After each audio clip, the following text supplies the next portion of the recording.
Oke, assalamualaikum warahmatullahi wabarakatuh. Waalaikumsalam warahmatullahi Oke, wabarakatuh. oke teman-teman, di video kali ini saya akan berbincang-bincang mengenai salah satu event di Fakultas Ilmu Keolahragaan, tepatnya di Prodi PJKR atau Pendidikan Jasmani, Kesehatan dan Rekreasi. Oke, sekarang saya sedang bersama salah satu panitia event yaitu Herdonia Cup dengan Mas siapa? Mas Ahmad Mas Syahdiga. Ahmad. Mas Ahmad ini sebagai apa Mas Ahmad divisinya? Saya sebagai koor humas. Oke, koor humas di event Herdonia Cup. Oke, langsung mulai saja pertanyaan nomor 1. Oke Mas Ahmad, apa itu Herdonia Cup dan apa yang melatar belakangi event ini, Mas Ahmad? Oke, jadi Herdonia Cup ini saat pembentukan panitia itu sebenarnya kami tidak tahu ya Herdonia Cup itu apa sih nama dari Herdonia itu. Ternyata setelah kami mencari asal usul Herdonia itu ternyata adalah nama dari dosen-dosen pengampu mata kuliah badminton. Herdonia. Ya. Itu nama dosen. Itu nama dari 3 dosen. Oh, nama 3 dosen. Nah, ada Pak Hermawan, Pak Doni, dan juga Pak Adi. Oh. Nah, 3 dosen digabung jadi satu hingga tercipta namanya Herdonia Cup. Nah, jadi dosen-dosen ini adalah yang mengajar badminton di PJKR. Oke. Nah, kemudian yang melatar belakangi adanya Herdonia Cup ini adalah bagaimana mata kuliah badminton itu tidak hanya sebatas teori pembelajaran mata kuliah, tetapi juga bagaimana bisa dikembangkan melalui event organizer. Jadi secara langsung kita bisa melihat kompetensi badminton pada masing-masing mahasiswa PJKR. Oke. Berarti ini event ini itu bisa dikategorikan buat mata kuliah atau bukan, Pak? Ini masuknya ke mata kuliah, Mata kuliah badminton. menambah nilai juga. Apakah ini termasuk buat ujian akhir atau bukan? Ini termasuk ujian akhir. Oh ya, buat ujian akhir semester. Benar sekali. Jadi setiap tahun Herdonia Cup diadakan. Oke, langsung ke pertanyaan kedua. Bagaimana sistem dan teknis pertandingannya itu, Pak Ahmad? Nah, untuk sistem dan teknis pertandingannya, jadi ini adalah pertandingan antar rombel dalam satu angkatan PJKR. Oke, dalam satu angkatan. Ini Herdonia Cup 2026 yang dilaksanakan oleh teman-teman PJKR satu angkatan 2024. Di mana untuk sistem dan teknis pertandingannya adalah di dalam setiap kelas itu dibagi beberapa tim, beberapa kelompok. Nah, dalam satu kelas itu bisa 4 sampai 5 kelompok. Nah, dalam kelompok itu nanti dibagi lagi tim permainannya, atau misal ganda putra, ganda putri, atau ganda campuran. Nah, nanti dari setiap kelompok itu yang mengirimkan delegasi untuk mewakili kelompoknya masing-masing. Nah, itu satu angkatan ada berapa rombel? Satu angkatan kami sampai F, Mas. A, B, C, D, E, F. Sekitar 7. Berarti yang putra dipisah, yang putri dipisah, atau campur atau gimana? Oh, dicampur. Oh, dicampur. Berarti tandingannya campur. Campur. Oh, Ganda campur. putra, ganda putri, ganda campur. Oh, oke. Itu tadi untuk jumlah kelasnya ada 6 kelas, Mas. A, B, C, D, E, F. Oke. Langsung pertanyaan nomor 3. Apa saja tahapan persiapan sebelum event, Mas Ahmad? Nah, Tahapannya. tahapannya itu yang pertama adalah pembentukan tim panitia dulu. Nah, di situ yang memilih tim panitia adalah dosen pengampu sendiri. Nah, beliau memberikan beberapa panitia utama kayak ketua, terus ada sekretaris, bendahara, itu dipilih langsung oleh dosen pengampu. Tapi untuk tim-tim yang lain kayak humas, kayak perkap, kayak konsum, atau wasit-wasit itu dipilih sama teman-teman panitia utama tadi. Nah, terus untuk persiapan sebelum event juga ada rapat, ada pertemuan, ada technical meeting juga, terus ada pembuatan proposal, penyuratan ke kampus, dan lain-lain juga. Oke, next. Di dalam kepanitiaan itu divisinya apa aja, Mas? Nah, untuk divisi di Herdonia Cup itu ada divisi utama ya, itu yang tadi ada ketua, wakil, terus sekre, terus bendahara, terus ada humas, ada acara, ada korlap, koordinator lapangan, terus ada keamanan, terus ada wasit. Wasit. Nah, itu. Kalau wasit itu ada sendiri atau mahasiswanya bergantian jadi wasit? Kalau wasitnya mahasiswa bergantian, Mas. Oh, bergantian. Nah, jadi yang punya basic wasit diharapkan untuk menjadi wasit. Oh. Ya. Oke, next.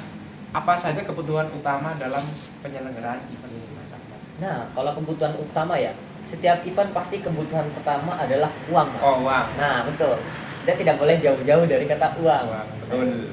Karena bagus tidaknya penyelenggaraan yang pertama adalah uang, kebutuhan dananya. Nah, jadi dengan pertanyaan ini mungkin yang kami bisa jawab adalah uang, karena dana mahasiswa kan juga terbatas ya, Mas ya. Ya. Dan tidak mungkin kami memberikan biaya pendaftaran yang mahal kepada teman-teman mahasiswa, karena ya itu juga beberapa kendalanya ada. Jadi teman-teman mahasiswa juga tidak bisa menggunakan pada biaya pendaftaran. Oke. Kalau untuk biaya pendaftaran sendiri itu berapa, Mas Ahmad? Itu bayarnya per tim, per kelompok atau per orang? Nah itu per gandanya. Jadi misal satu kelompok kan sekitar 4 sampai satu kelompok itu kan bisa 3 pasangan ya. Nah itu Ya. dibayar sama mereka. Misal mereka mau ngirim berapa delegasi. Nah itu dibayar sama mereka. Kurang lebih berapa ya kemarin ya pendaftarannya?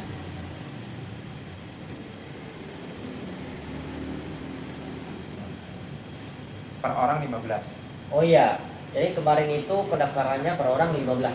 Per orang itu. Per orang. Berarti kan ada satu kelompok ada berapa orang?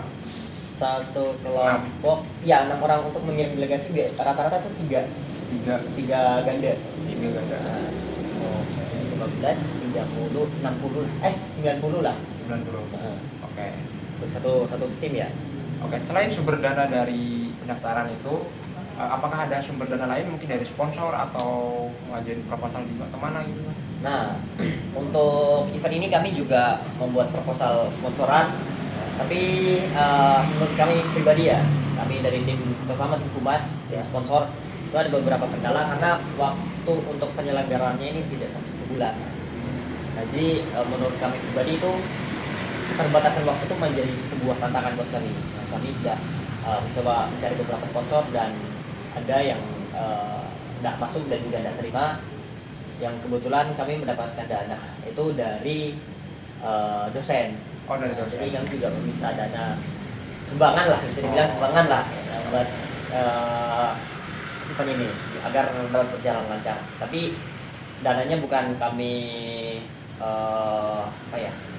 bukan kami buat pribadi, bukan buat untuk panitia, tetapi untuk kelancaran acara. Misal biaya ngeprint, biaya air minum, nah itu dari kami juga. Oke, berarti sumber dananya itu dari biaya pendaftaran dan dari dosen. Ya, Dosen. Oke, next. Bagaimana alur pelaksanaan event dari awal sampai akhir alurnya? Oke, alurnya. Yang pertama tadi kita lihat adalah pembentukan tim panitia. Saat pembentukan tim panitia, tim mulai bergerak menyusun beberapa tugas. Nah, setelah tugas berjalan, rapat juga sudah berjalan. Ya. Yang mulai mendekati hari hanya, dari satunya itu kami melakukan technical meeting. Hamin Ya. 1 technical meeting untuk persiapan semuanya siap, ready, selesai. Eksekusi day 1 selesai. Itu kami memberikan space waktu, Mas. Jadi kami bertandingnya itu hari Senin kemarin, kemudian hari Kamis dan hari Minggu ini. Hari Minggu. Karena kalau kami ambil 3 hari berturut-turut itu teman-teman mahasiswa kan ada mata kuliah lainnya, Mas ya. Jadi agar tidak bertabrakan kami menyesuaikan dengan mata kuliah. Berarti itu semua mahasiswa PJKR angkatan 2024 itu wajib ikut. Wajib, Mas. Wajib. Karena ada nilai plusnya juga. Kalau misal teman-teman peserta itu masuk 8 besar, masuk 16 besar, sampai masuk final atau bahkan juara, itu semakin tinggi hasilnya, Ya. semakin tinggi juga nilainya. Oke. Jadi benar-benar mengetes kompetensi, mengetes bakatnya. Nah, kalau dia juara 1, wah nilainya udah pasti A itu. Nah itu yang diincar sama teman-teman peserta. Benar. Oke, next. Apa saja sih kendala yang dihadapi oleh panitia sendiri, Mas? Oke, kendala utama itu kami karena melaksanakannya bukan di waktu libur ya Mas, nah di waktu perkuliahan, yang mana teman-teman panitia kan yang lain juga masih kuliah. Nah itu seringnya bertabrakan sama mata kuliah lain, sehingga